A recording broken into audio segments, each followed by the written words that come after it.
Well, I went 2 days without Ativan, and it's a lesson I'm just gonna have to take it and learn. A little screw up. I'm trying to make this long story short. I had a little screw up with the pharmacy, and blah blah blah blah blah. We can't refill your prescription. You have to call your doctor. So I did, and I had to make an appointment. So I had to go Saturday and Sunday. This was last week without Ativan, and that was not fun. And you're thinking, 2 days without it, not.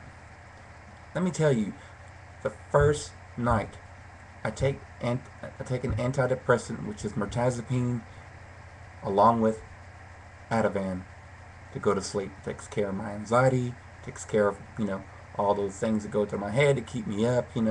Keeps me and lets me go to sleep. And it's been working fine for a year and 3 months now, nonstop.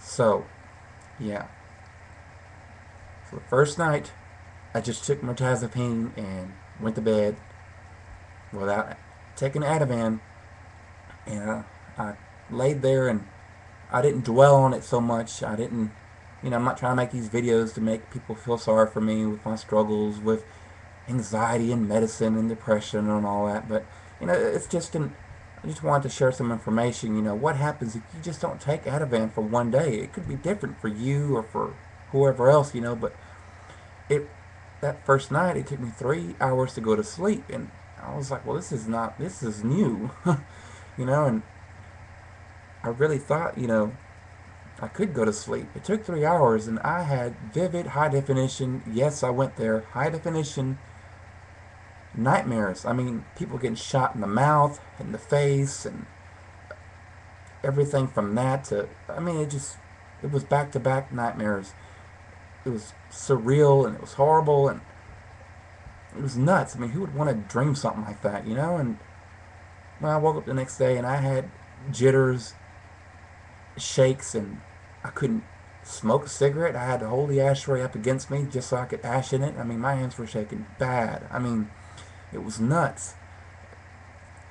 Then my right foot starts to twitch during midday. I'm thinking, what the fuck? You know, am I experiencing a withdrawal from this medicine already after one day? I just couldn't believe it. I was like, oh my goodness. And then that first morning I woke up, everything was so vivid and it was so clear, and you know, everything was so more colorful, and I was like, is this? I guess this is how it is when you're normal. Medicine makes you medicine makes you so foggy, and I didn't realize it. And everything just seemed so vivid and normal, and I didn't like that. And that sounds stupid, but I was like, man, uh, I was just, I might have been just delirious or something from not sleeping much. I don't know.